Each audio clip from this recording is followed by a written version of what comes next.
Hey guys, AJ here, back with another college confession story. So continuing my theme of classes that I started last time, we're going to talk about my English class. By the way, the said English class is the one that includes just these... Never did I hate the students more in a class than this English class. I hated my Italian class, we'll get to them, but alright, starting at the beginning. I had always struggled with writing. I have always struggled with it. Not creative writing, mind you, because I'm a creative person, you know that. And I want to be a writer for film and television because it's different from the essays that they make you do. And even recently when I've started to script out rants and start to script out reviews and stuff, I've quite enjoyed it. I've had a good time. Part of it's always been I have awful handwriting, and then when I graduated to typing, I still used two fingers. I never learned unfortunately. That's a problem that goes back to my elementary computing class. But no, so I was always slow. Recently I've gotten better at typing. Like, I've just kind of enjoyed it more honestly because of Minecraft and PC games. I've been just doing it a lot more. Just getting used to it. So I'm not great at it still, but I'm a lot more comfortable. I don't mind doing it anymore. And then on the flip side is that I don't understand. I think it's very outdated. I think it's very needlessly complicated. The whole format of writing these scholarly essays, these persuasive essays, these research papers, these documents where you can't use I, me, or you, documents where you can't pose questions. It's not how people talk. It's not dialogue. I am good with dialogue. I guess I'm good with opinion pieces, but I try to, I don't know, I like to spice up my writing. I'm a creative writer. You could say that. I am definitely not into the formula of, doing things X, Y, and Z. However, I've always had good ideas. I always have good ideas when it comes to writing and being persuasive. And I've always struggled with that in school. Up until my last few years at high school, where I had a teacher. I really liked this guy. Really awesome teacher. Probably my favorite of all time. He helped me. He helped me with writing. He gave the right assignments. He cared. He made us meet with him and genuinely put us on the right path. Made sure you weren't done with that meeting until you knew what you were going to do, writing-wise. So he really helped. And my writing had improved.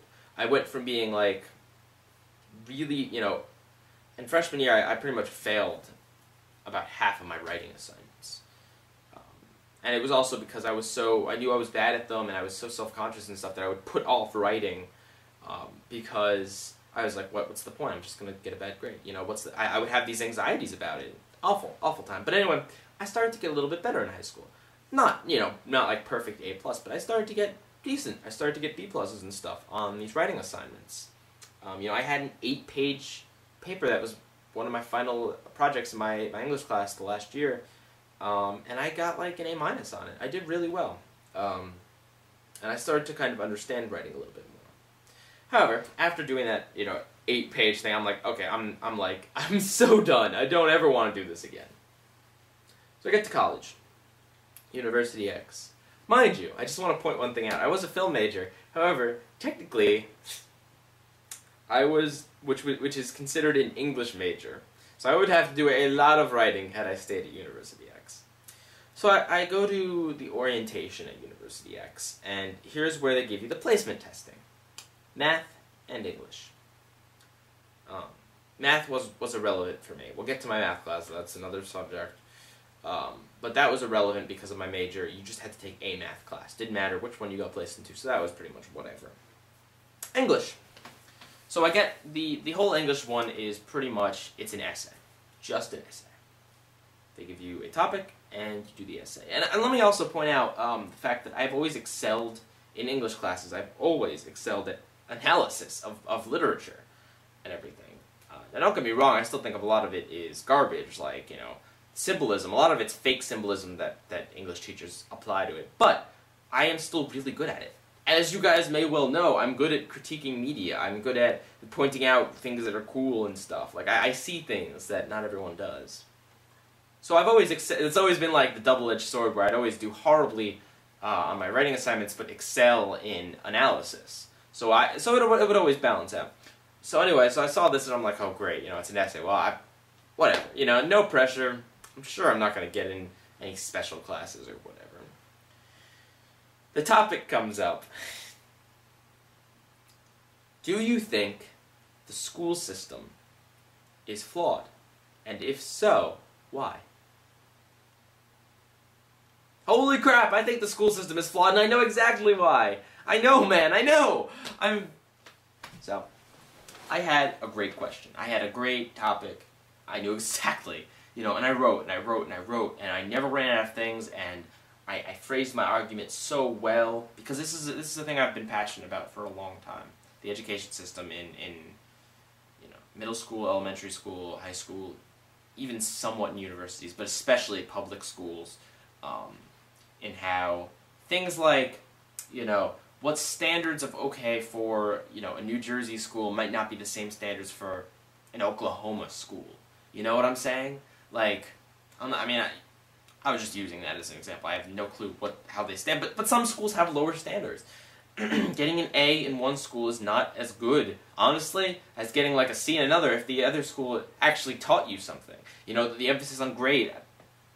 Anyway, I had a lot to talk about. And, I came out of it being like, wow, I actually enjoyed writing that essay. And I'm kind of thrilled that people in the education system, university, but still, are going to actually read this. So I don't think about it for a little while. The rest of the summer goes by, the extra week or two, before the school year. Whatever. I get my schedule, and it's, critical writing. Okay, I didn't think too much about it. But when I get to, when I finally kind of start to make friends, I talk to them, and I'm like, are you in this critical? No, you're not in critical. Okay, you're in writing 101, or 110, English 110. And I start to put together the pieces. I was put in English 120. I was put in the advanced English class. I was happy. Little part of me was happy. I was finally, for once, I was actually put in an advanced class. That's cool, right? Then I started to think about it, and I'm like, oh, crud. I don't know if I can handle this. To be completely honest, I'm probably going to get a bad grade. And I go, and professor in this class, meanest old lady you'll ever meet. Most strict, most unforgiving woman you will ever meet in your life. She knew a lot about her craft, I'll give her that. But, very harsh person. Very tough grader. She will meet with you and tell you your essay is garbage. And listen, I'm all for, honestly hearing flaws in my essay, if that's what the professor's there for. But you gotta like be nicer about it. You gotta at least give it, some positive. Tell me what to work on instead of just saying this, and this is garbage. Because that's literally what happened, like the first essay assignment. So after like a week or two, I go to my student advisor, and I'm like, listen, I'm happy. I find it really cool that you guys thought, and this is on a placement test alone. This is not on my grades in high school. This is nothing but the placement test, which could potentially be flawed, mind you. Placement test being one essay. So I go to him and I'm like, okay, I'm worried. I don't think I can handle this, to be completely honest. I realized I wrote a really awesome essay, but can you just, can I get bumped down to English 110? I'm feeling very overwhelmed. It's my first semester here at college. I don't want to take on too much, I don't want to take on more than I can handle.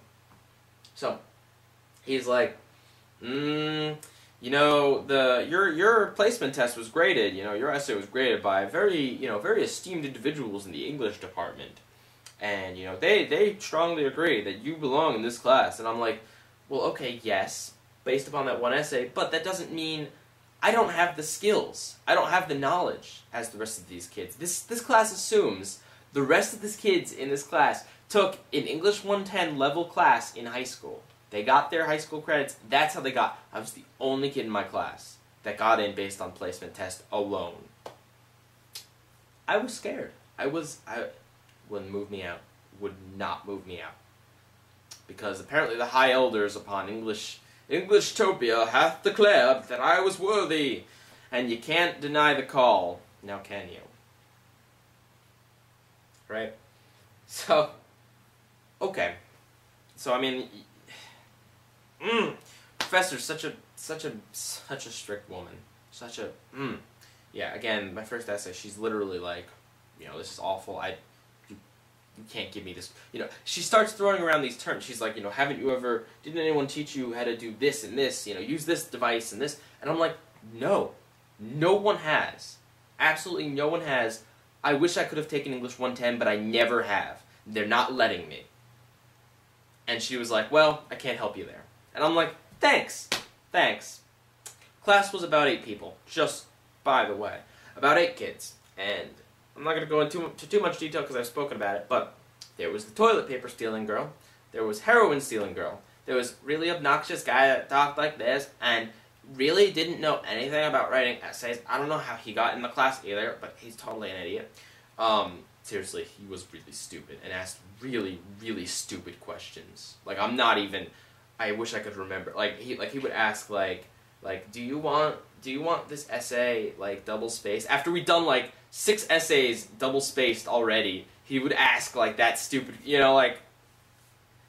anyway.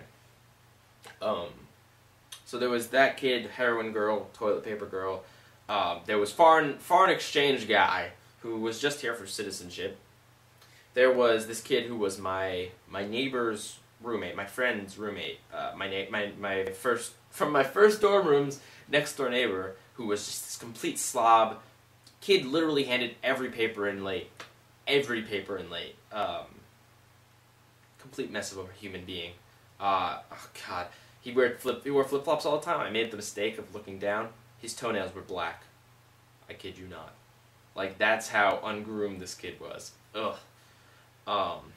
Absolutely filthy. And to wear flip-flops if you're gonna... No, not a cool guy.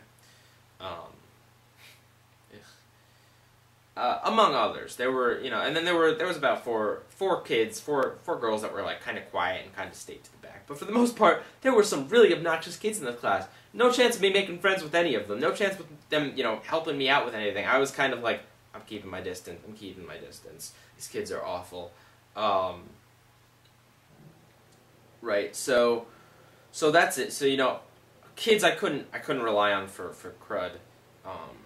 And then a professor who was just so strict, so harsh, so unforgiving, and just...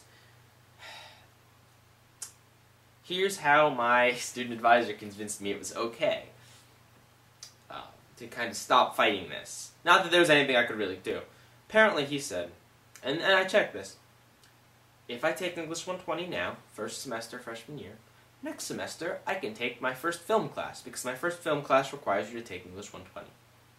And this is Intro to Film. This is the class that you have to take before you can take any other film classes. You can take some media classes, but before you can take any other film classes, you have to take this one class. So I'm like, okay, cool. You know what? It's going to suck. I'm going to have to do a lot of extra work that I shouldn't have to do, but I'm going to put up with this English 120 class to put myself on the fast track for learning my craft. Oh, I was such an idiot because second semester rolled around. I couldn't get into class. There was only 2 classes, about seats of 60 total for the 2, and I couldn't, because freshman pick, last pick, derp-de-doo, so all for naught. And my classmates were taking English 120 then, instead of first semester, so I could have potentially taken English 110 first semester, English 120 second semester, and not have been any worse off. And even worse being the fact that because I also didn't have English 120 to fill up my slot second semester, and because I had the graveyard shift as far as picking classes, I had really miserable pick of classes. I wish I had English 120 to fill that up. And hey, I'm happy I didn't have to take 2 classes. I ended up getting a B, which I was happy with. I was happy I did that. I was happy I didn't have to take 2 writing classes. But at the same time, it would have been better for me. I feel like as writer, I needed that class. I needed to learn key concepts. Because that's the thing. Even if I was technically qualified, based upon my own writing ability of, being self-taught or whatever, I still didn't know terms. I didn't know things that I should have known. I needed to know to go into that class. And it is ridiculous that they forced me to stay there. It wasn't that I was trying to be lazy and get out of a harder class. I would have had to take it anyway. It was that I felt like I would have been more prepared had I gone there. The only way I got through that class was the writing center. The Writing Center at university actually was really good. Basically, you would go there with your essay, whatever you had, any stage, and they would really help you. The lady, in fact, that I got that was helping me, she actually made a community reference, so I was like, I get you. You're cool. You're one of the good ones. But yeah, that was my English class. So it was tough. It was frustrating that I had a difficult teacher. Frustrating that these kids were really obnoxious kids. And frustrating that the school pretty much forced me into this miserable position. And that I got virtually nothing out of it. Pretty much. I got an extra credit, I suppose. But, yeah. That sucks. Alright, guys. I'll see you guys next time. AJ, out.